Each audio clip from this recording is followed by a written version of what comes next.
The Indian smartphone market is always a pretty exciting one.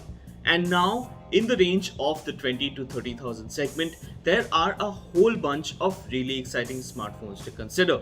The latest one among them is this one, the iQoo Z3. Now, this smartphone comes into the 20 to 30,000 segment and plays a pretty well documented spec to price war. It features the Snapdragon 768 chipset and a whole bunch of other goodies, which it says is going to make it one of the best sellers in this segment. But can it really do so? Does it have enough to beat heavyweights from the likes of Samsung, Vivo, and so on? Let's find out in our review of the iQoo Z3. Now, to first talk about design, durability, and ergonomics, the iQoo Z3 is not entirely bad, but there are clear shortcomings. On the overall sense, the design is as generic as you'd expect in a smartphone. However, from the front, the iQoo Z3 clearly looks like a budget smartphone. The water drop notch looks a bit dated, and even if you can overlook it, you cannot overlook the really thick bezels that surround its display. Now, to the rear, iQoo has given a gradient finish, and the blue/orange shade does look a little bit better than the black, grey and steel shade, which frankly looks a bit dull. But what really bothers is how cheap plasticky the rear panel feels. The overall build quality is not entirely bad, but on the overall sense, the iQoo Z3 feels more like a budget smartphone than a premium smartphone. The overall in-hand feel is pretty decent and ergonomics are well taken care of. You also get a 3.5mm audio jack, which is gonna help you connect to wired earphones. After that, we come to our next point, which is about the display and the software interface. Now, in terms of the display, the 6.5-inch display more than gets the job done. In fact, it is a good display with a measured color tone. It does not have really evident biases. It's not too warm, it's not too cold, and viewing angles are good enough. The overall peak brightness is also bright enough for you to see outdoors, and at night you can dim it enough to make sure that it doesn't hurt you at night. And you can also make the display tilt either ways to make sure that the viewing angles are good. Now, all of that is great, and the display also gets a 120Hz refresh rate, which means that it is up to date and up to speed with what the rest of the competition offers. And all of that is great. But in terms of the software experience is where the iQoo Z3 falls short by a bit. It runs Vivo's FunTouch OS 11, which is expected since iQoo is a Vivo sub-brand. However, the FunTouch OS 11 software interface does have certain shortcomings. For instance, it does not give the iQoo Z3 an always-on display, and that is something that's clearly amiss, and that's something that other phones in this competition offers. The overall software also has too much animation, so to say, which kind of makes the phone feel sluggish and slow, and that is not something that you would really enjoy. Now, on the performance front, the iQoo Z3 really shines through, and it is its strong suit. The iQoo Z3 gets the Snapdragon 768G SoC, and it is really one of the best in the segment, if not the best. It offers the best possible performance, which makes iQoo Z3 a commendable performer, and it is basis of that it reaches our recommendation charts. Now, you get up to 8GB of RAM, but you can also add on 3GB of virtual RAM if you have enough storage available on your phone. For that, you can take either 128GB or 256GB of storage, and that's the max that you can get, and it works really well and smoothly for the most part.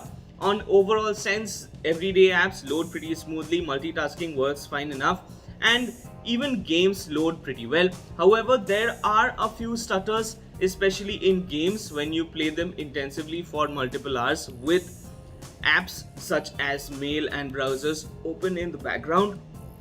On the overall sense, there is that slight hint of stutter, and RAM consumption is pretty high.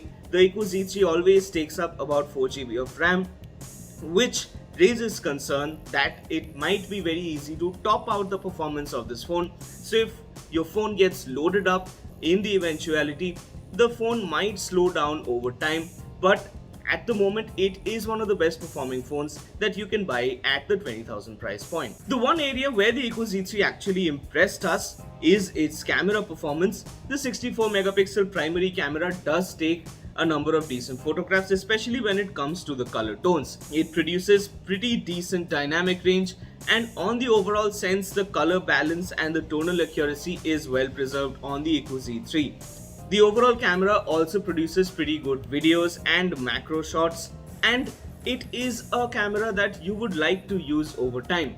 Now, it does have its shortcomings in the sense that the overall levels of details are not as impressive as they could have been, but if you want to purely use your camera to post on social media and show off your newfound photography skills, the iQoo Z3 can more than get the job done. It does get features such as super anti-shake mode and movie aspect ratio mode through its software, and while that works pretty well, it does miss out on a few of Vivo's flagship camera features such as the light trails or slow exposure mode, and that's something that you'll have to live with. In terms of battery life, the iQoo Z3 fares an average one work day battery cycle, which is to say that it'll last you for about 12 to 13 hours on intense usage, on medium intense usage, and it's gonna last you up to 18 hours in like medium usage. Now, medium usage, of course, entails general social media usage, navigation, a little bit of music streaming, and so on. While intense usage also involves lots of calls and also video streaming for at least an hour and gaming for at least an hour. Now, 12-hour usage cycles mean that you'll have to charge it once at least at the end of the day, so a nighttime charge is gonna suffice. And in terms of charging, the iQoo Z3 features 55-watt fast charging, which more than gets the job done. It can charge up to 60% in half an hour, which is a pretty fast enough charging rate, and make sure that you don't have to wait for long if you forget to charge it at night. You can simply juice it up in the morning without being delayed for work. So to conclude, does the iQoo Z3 make for a recommendable smartphone? Well, it's not something that you would instantly ask people to buy, but it is also definitely a smartphone that you would ask people to keep in the shortlist and consider if 20,000 is the peak price range that they can go to. The iQoo Z3 costs 19,990 for the 6GB RAM model, and for the 8GB RAM models it costs 21,000 and 22,000 for 8GB RAM and 128 or 256GB storage. And it is definitely a smartphone that should be kept in consideration because it is a good performer and it has a reasonably usable camera and a pretty decent display. However, it does feel and look like a budget smartphone, and that is something that you will have to consider while buying a phone at the 20,000 price point.